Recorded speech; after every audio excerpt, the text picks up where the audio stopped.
Welcome to Cardium from RES Medical, the podcast that gets to the heart of travel healthcare and asks, what's your why? With each episode, we explore the topics and issues that impact healthcare professionals in the fields of nursing and allied health. Now, here are your hosts, Sunny and Matt. Welcome to Cardium. Thank you for listening, and if you're new to the podcast, be sure to subscribe so you can continue to receive future episodes. I am Matt Neal, and my co-host is Sunny Snook. Welcome, Sunny. Hello. How are you today? I'm great, thank you. Good. Sunny, do you remember your first job? I do. Well, I had two first jobs. My first, it depends if you want to say my real one or the one where every girl my age at that time gets, which is nannying. But my first real paying job was, I don't know if I can say it, Mickey D's, and I had to get Mickey D's. Yeah. I think I got you beat there, but how was that? How was that first few days, first week at Mickey D's? It was good. Well, I was a military brat, so I worked at the Lake of the Ozarks, and so I had to get on a bus at 6 a.m. And leave the military base and ride the bus every day, Monday through Friday, and come back home at 6:30 p.m. every day. So it's 6 a.m. to 6:30 p.m. And it was good, but it was hard work. But I also was a nanny Monday through Friday prior to that when I was 14, and she was a single parent, full-time Army, so I did the 2:30 a.m. feedings. I was a live-in nanny for the summer. Wow. I mean, just hardcore. Busy lady. Yeah. Busy lady. I was, that was prior to, but I remember it was hard because you're lost and you're confused and you get the jitters. Am I gonna, is everyone gonna like me? Yeah. Am I gonna remember all this? Without a doubt. Mm-hmm. Without a doubt. Yeah, it was nerve-wracking. For sure. What was yours? Chuck E. Cheese. Yeah. No doubt. Chuck E. Cheese. Washing dishes. And my first week was terrible. I was scared out of my mind. I was 14 years old and wondering what the heck I got myself into, no matter the money. All these strangers, and I had this responsibility, and yeah, it was scary first week, but it taught me a lot. Yeah. Taught me to ask questions before I took a job, what I was going to be involved, all that kind of stuff. All it was these a big deal. forms you had to fill out. Yeah. And all this stuff. There was a lot. It was nuts. There was a lot there, it was just like any first job. It was a lot of unknowns. Yes. A lot of unknowns. Like taxes. You got introduced to all these things. Without a doubt. Yeah. Well, here at Cardium, we like to get to the heart of topics relevant to the travel healthcare community. And this episode really hits home with what we care about in travel, because it's that, now what moment once you accept an assignment. We've all been there. And that's certainly what we do need to know here in travel. And our guest today is Bev Berger, who is well-versed in travel for sure, to say the least. She is amazing. Bev Berger is a longtime respiratory therapist of 26 years who has traveled for more than 12. Her resume is vast and extensive, as she's completed over 30 assignments, including several that have been extended for nearly a year. She took her first assignment in 2007 in Terre Haute, Indiana. Bev began her career in healthcare in 1976 as an LPN and transitioned to respiratory therapy in 1993. She has worked as a staff therapist, a director, and manager, and was involved in starting a sleep lab for a hospital's respiratory department. Wow, Bev, you've just done a lot. Bev's broad base of skills and knowledge are matched by her strength as a patient and family advocate. She's compassionate, a listener, and shows others that they are valued and respected. She believes every patient should be cared for as if they were her family. Bev, thank you so much for joining us here at Cardium. Welcome, Bev. Welcome to you guys. Thank you for having me. It's going to be honored, and I'm very humbled you even picked me. Well, yeah, you've done a lot. I guess our first question is, Bev, what have you not done? Just kidding. You've done a lot, lady. 30 years in the healthcare industry. Correct. I've seen a lot. Been to a lot of places, seen the good, seen the bad. You have. As we were talking today, before we brought you on board, Sunny and I were talking about our first jobs, which that brings a lot of butterflies into the stomach there. But can you remember and tell us what it felt like to take your first travel assignment, and kind of what were your initial thoughts and feelings as you accepted that first travel assignment there? I was scared. I went down to Terre Haute, Indiana, and went in and said, "Welcome, I'm the new traveler." And the first guy said to me, "So what's your background story? Can't you get a job anywhere? Did you get kicked out?" I said, no, I just came to travel. I love to travel. And he goes, yeah, travelers, we don't like them. Wow. Oh, so I said, okay, I'm here to help you. Show me the ropes, and I'll try to do my best. I enjoyed that rotation immensely. We had a blast. So you won them over. Yes, I did. I brought a whole lot of home cooking.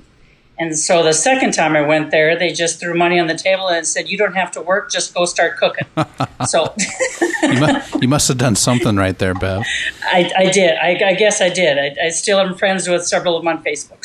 So I know that Terre Haute was a while ago. You've done a lot of assignments, but backing up before you got there, and the gentleman said that you didn't like travelers. What were your initial thoughts when you were speaking with the recruiter and they said, this is where this is the offer that you have, and this is where we'd like you to go?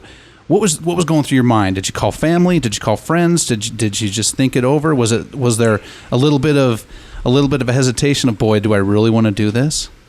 Well, I kind of came from a small town hospital, and it was going through a transition in management, and that's all I'll say. Okay. And I kind of decided I didn't want to stay there because it wasn't family friendly anymore, even though it was very family friendly when my family was going through the cancer treatments. And so I thought, I'm just going to go see the world and travel and do what my late husband and I decided we're going to go travel. And it became sooner than later a reality. And I was like, I wanted to see the world and experience different things. And so I packed up and away I went. And no regrets since. Good. I've seen United States, North and South, East and West, and would have never seen it if I'd have stayed put.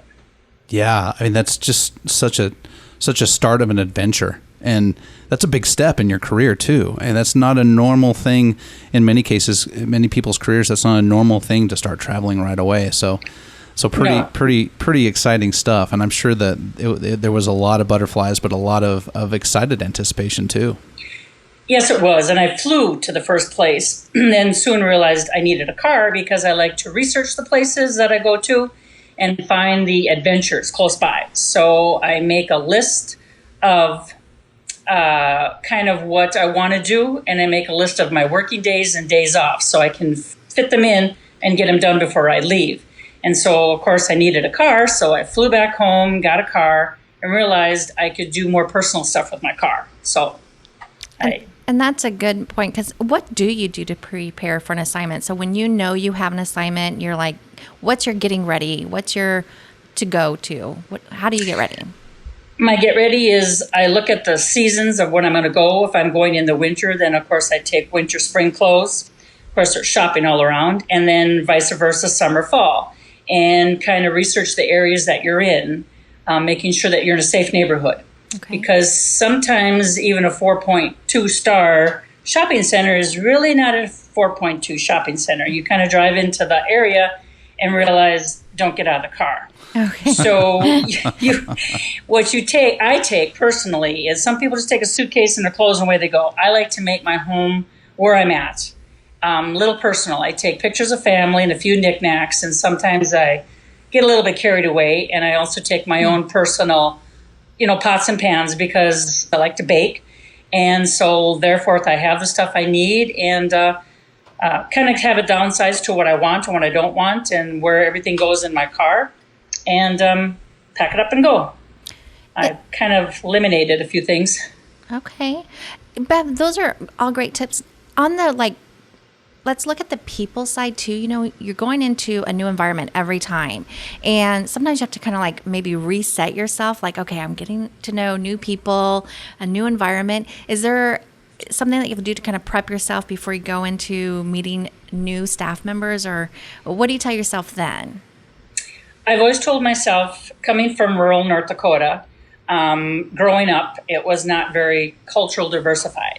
So as a traveler, you have to be open-minded to other cultures, other people's opinions, respect their beliefs. It may not be your beliefs, and it may not be your political beliefs, and et cetera, but you have to be open-minded and flexible. Yeah. I had somebody ask me one time, I can't be flexible. Well, then you really can't be a traveler because you're walking into a new area, new people, be friendly, be polite, and just be very open-minded. Those are great points. It sounds like the research part of your preparation is not only the mechanics of how am I going to get there and do I need a car, but really what kind of culture will I be walking into? I need to be mentally set and prepared to make sure that I can fit in well. And I think you opened up a little bit with that your first assignment you weren't received extremely warmly, but you've done 30 assignments and you've probably gone back to a few. Can you tell us now that with your first experience and 30 assignments, what do you do to break the ice? Your first day, you're out of orientation or out of that paperwork phase of human resources. You're welcome to the department with open arms. Yeah, sure. How do you break the ice, Bev? You've done this lots. I just walk in, be prepared to work right away. Arrive in your scrubs, arrive with the stethoscope, arrive with an open mind. They're going to follow the policies of that institution. They may not agree with what your policies are, but that's their rules and regulations of their institution. I always walk in with a friendly, "Hi, I'm Bev. I'm your new traveler. Glad to be here. How can I help you and assist with you?" And you can tell by the facial experiences if you're going to be liked or if you're not. And I just try to keep an open mind. I don't demand things when they talk about a schedule. I just say, I am here to help you. Great. So how may I help you? Yes, there may be some requests that I have off for vacations or something, or, I'm here to help you. Yeah. So they usually like, wow, that's different. Usually people walk in with the set, I want this and this and this off. No, we're there to help them. Yeah, it sounds like the open arms and really realizing the need. If you're called in as a traveler, you're there for a reason. They need you for a reason. Mm-hmm. And probably the other way to break the ice besides, and you're really good at it apparently, is baked goods. So that's yes. we talk about being from North Dakota. There's a soup that's called nifla. What's that? And so not a lot of people know what nifla is, and so they have nicknames for it. And so I've been requested to bring that soup, they always say, that North Dakota soup. So it's like, okay, they've got all sorts of words for it. I won't tell you. Now I'm curious. Well, being a part of a team, especially when you're there for at least a minimum of 13 weeks, right? You can really get involved with politics or get involved with, the going on with team happenings, we'll say. So how do you avoid, or what are maybe some of the pitfalls of being too involved with the team dynamics, let's say? When you walk in, there's always the dynamics of management. Staff don't think of management, does enough for them, appreciates them, demands too much of them, and they demand of management. And I always say, what do you think management can do to satisfy or meet your needs? And how can you help the manager to satisfy and meet the needs? And so they're like, oh, I never thought of it that way. Yeah. And when I'm asked different questions, I always say, it's not my monkey cage or it's not my circus. I'm not going to get involved. Right. I can listen to you and gather an opinion from the outside. Yeah. But I'm not going to get involved in your politics. And when people start talking politics, I always say I don't share politics at work. That's religious and politics do not involve in healthcare. Yeah, yeah. You just have to respect their wishes and respect mine. That's awesome, and that's a good point because it can get a little sticky when you do. Oh yes. Yeah, and that's a really good tip for everyone. So you had mentioned earlier some tips about canvassing the area when you get into when you first take an assignment. What are, some really good tips on how do you canvass an area when you take an assignment? I research like the TripAdvisor, what to do, what not to do, the highlights of the city, museums and beaches and zoos. I love to go to the zoos. I love to support zoos because it takes a lot of money and stuff to do it. Mm-hmm. So I just enjoy the walk and the animals and just research it and just go from there and make sure you watch your surroundings because you can end up in the cities, different cities. It's a bad neighborhood within a very short time. And Garmin is my best friend. Okay. Are there special websites or favorite websites you like to go to research? Just TripAdvisor, or I type in that city and, what to do in that city. And usually they'll have like top 10 or 20 things to do. And it has stars, and you just kind of research those places. Yeah. And then you ask the employees where they're at. What are the fun things to do here? What are the highlights of your city? And 3/4 of them, which is sad, is there's nothing to do here. We don't accept in our own city the highlights and the parks and everything until somebody asks you. Yeah. Yeah, sometimes when you're living in that area, it's hard to recall all the things that would be interesting to someone who is visiting. So it's good that you reach out to your team, your new temporary team, to ask for advice. It sounds like you've got this pretty down pat there, Bev. I try. Yeah. There's a lot to be said about 30 assignments, and I think our subscribers would, and the listeners out there, would just love to know little tips out there that maybe that wouldn't be pointed out by their recruiter, that someone with 30 assignments on their resume would say, okay, you for sure got to do this. Either when you're looking at assignments or while you're on assignment. What are some, maybe you can list off a few tips of the trade that maybe not be very common? Well, I find a lot of new travelers want the big picture of the dollars. They want the dollar. How can I make the best money, the most money? To me, yes, of course, money pays your bills and etc. But it's the adventure. It's the adventure of what to do. Yeah. Things you see by not being at home. I wouldn't have seen certain places. I wouldn't have done this. Money is great, but it doesn't solve everything. Mm-hmm. And so, again, it's just saying, how can I make the most money? The best reward in a rotation is the friends you make, the people that you meet, and the rewarding. I always wonder why I'm at a certain place, and time I leave there, I figure out why I've been there. Oh, that's awesome. You had to touch somebody's life somewhere, and so make a difference. And with a lot of cancer in my background, I somehow end up with a couple of cancer patients and families that I've been able to walk them through some of their fears and their grief, and to look at things. And so, yeah, I might have not been dealt a great deck of cards on life, having to go through some tragedy, but I respect the little things in life, and not the big dollar signs and not the big rewards. It's the little rewards. Yeah. That friendships. Absolutely. Figuring out why you were led down that path, right? Yes, exactly. Yeah. Many days I'm like, oh my God, why was I here? I figure out within 3 hours to an hour, like, oh my God, I got 13 weeks left in this place, but there's a reason I'm there again. So, yeah. And to be open-minded, to go back to be open-minded, not make demands when they're there. Be polite. Sometimes we get 3 hours of orientation, sometimes hardly any, or sometimes a week or two. So you have to be on the get-go of being an overall roundabout flexible therapist. Yeah, that you flexible's can't. key. Yes, and so when people want to start 1 to 2 years out of being a respiratory therapist to travel, it's a very disservice to yourself. Not only to the place that you're going, but a disservice to yourself, because you're not overly exposed to everything. Yeah. You are either sometimes the only therapist in a small hospital, and you have to be jack of all trades and be able to prioritize the patients that come into you and how to deal with the ones that still need help, but you have an emergency, you got a trauma, you have to deal with them. So just because you have worked in ICU for X number of years and you've worked on fancy new ventilators, these small hospitals don't have those. Yeah. They don't have graphs to tell you what's wrong. You have to have the theory and the knowledge behind troubleshooting.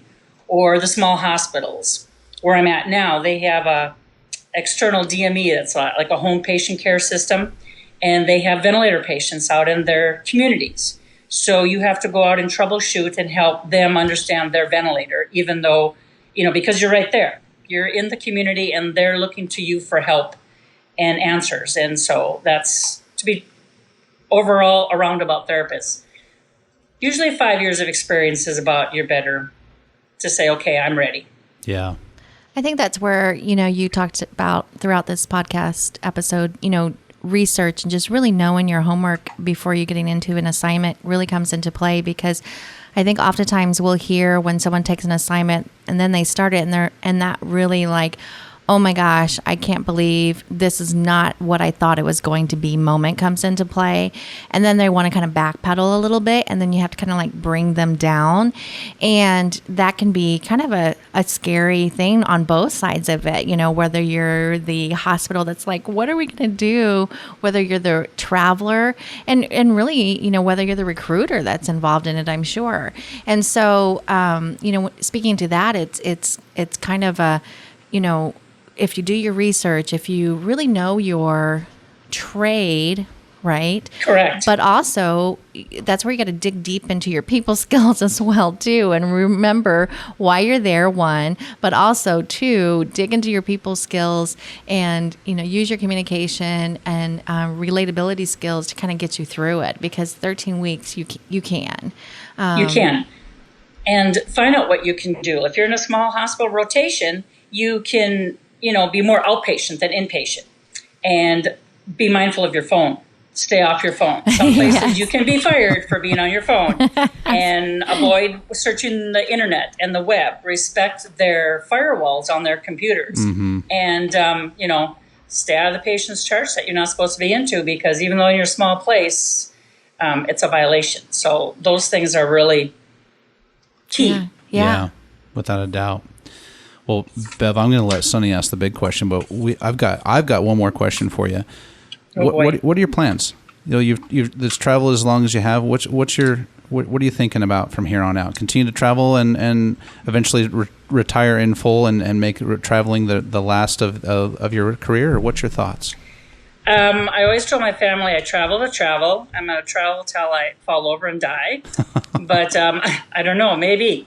I was going to think about retiring soon, but probably not. It's just I still have places to go and things to do and things to see. So Good. As long as God wills, I will pack up the CRV and away I go and come back again. And I have two grandsons here, a 18-month-old and a 10-year-old. And so they're important, but also they kind of really take to grandma when she comes home more often, because I do spoil them. I, you know, find them things to do, or I fly them to me. So, but yeah, I'm not sure. I'm at that age where I have to start thinking about, geez, I'm not as young as I used to be. Yeah, without a doubt. I mean, I know you joke about retiring or traveling until you die, and that's traveling. Obviously, is in your blood. You're passionate about it. You've done a heck of a job at it, and 30 years is no small. I'm sorry, 30 assignments is no small feat. So good for you. I hope you Being continue in to travel for 30 years. Yeah, healthcare for 30 years and 30 assignments. That's pretty impressive. So I hope you continue to do what you want to do with your career, Bev. It's pretty awesome. Thank you. And again, I know I keep asking questions. You know, I think maybe it would be important for a first time traveler to know, you know, when do you start looking? You're on your first assignment. You broke the ice. You're in really good with the team. You're being an advocate for the patients and the families. At what point during a 12 or 13 week assignment do you start looking for your next assignment with your recruiter? If you realize the hospital has slowed down, sometimes it is very busy and it starts slowing down, you kind of know that they're not going to probably be renewing you, not because they don't like you, Right. or sometimes because they don't like you because you're sitting around and not doing your job. Right. And so I start looking and I research the places to go, and I kind of make a choice. Do I want to stay here? Are there more things for me to do? On several assignments that I was at, there was a lot to do over the summer. So I'm like, okay, I hope they extend me. And so, you know, you just kind of take a look at the hospital. And if you're really not happy, you start looking right away. Yeah. So if everything is great, you know, you like them, they like you, you're covering a medical leave. So let's say, are you looking about halfway through, you think? Talking to your recruiter? Halfway through. You think? Mm-hmm. And some of the managers will say, are you interested in staying? Mm-hmm. And I'm like, yes, I am. Okay. So then, well, we're going to talk to your recruiter. So then you know that you're in with the group. If they're asking you to stay, they like you. Right. So, and then you're looking if they might like you, but they just don't have the need to continue the assignment. And so then you're looking halfway through and you're openly having a conversation with your recruiter back at home base, right? Right. And that's very important. No matter what company you're with, have an open mind with your recruiter. There's different travel blogs on their Facebook, and they are bashing company after recruiter after company. And it's like, be open-minded. Yeah. The recruiters have a lot of people to deal with too. And a good recruiter will keep you in mind and et cetera, but be open and honest with them. Don't play company from company. Yeah. And it's not always, like I say, about the money. It's about the adventure and the journey that you're on. It's what it is. Yeah. Love it. So Bev. Thank Love you so much for your honesty and also your wisdom too along the way and the tips. I'm sure everyone who's listening is going to enjoy that and learn something from it. And we're coming to my favorite part. I don't know if it's Matt's. Oh, but it's mine too. I love this part. That's what I thought, but I wasn't sure. I wasn't going to speak for you. But this is definitely our favorite part. And this is the core of what we do here at Cardium. But it's, where we talk about we ask you, what's your why? And this is where we ask you, what's the purpose behind what you do? And so the big moment, what's your why? my why is, why do I do what I do? Why am I put here to do what I'm doing? I want to make a difference in somebody's life. Now you're going to make me teary-eyed. If I can make a small difference in somebody's life that's going through a difficult time, that's my why. Why was I put there? To make a difference and to be that difference. So, sorry. No, don't be sorry, Bev. That's a great why, and you've had 30 assignments in 30 years to make that difference. There's people out there you've made a positive impact without a doubt. I hope so. You have. And I think you've probably made a lot of difference, not only with the patients and the people you've worked with, but also the family members that you've touched and advocate for as well. I try to be an advocate. I don't think you try. I think you do. Just from the moment that I always say that's my positive and that's my negative. Okay. I always tell them that's my positive and my negative. It's I'm a patient advocate. I'll stick up for whatever's right, and I will fight for my patients. So you've got the best energy. You do. It just jumps out of you. Well, I've had people say, "Why are you so happy all the time?" Well, why should I bring my sadness to anybody? So put a smile on your face and make the best of it. Today's positive. Thank you so much. And thanks so much for joining us today. We really appreciate it. Yes, thank you, Thanks Bev. for having me. Thanks for having me. It's been an honor. Well, that's going to wrap up today's podcast. We'd love to hear from you, so please drop us a review. Let us know your thoughts on today's topic or anything else you'd like to discuss. You've been listening to Cardium from Aureus Medical with your hosts, Sunny and Matt. We're the podcast that gets to the heart of travel healthcare. To subscribe, access show notes, or to learn more, visit cardiumpodcast.com. CARDIUM podcast.com. Or wherever you're listening, be sure to rate us, review, and subscribe. Thanks for tuning in. Until next time.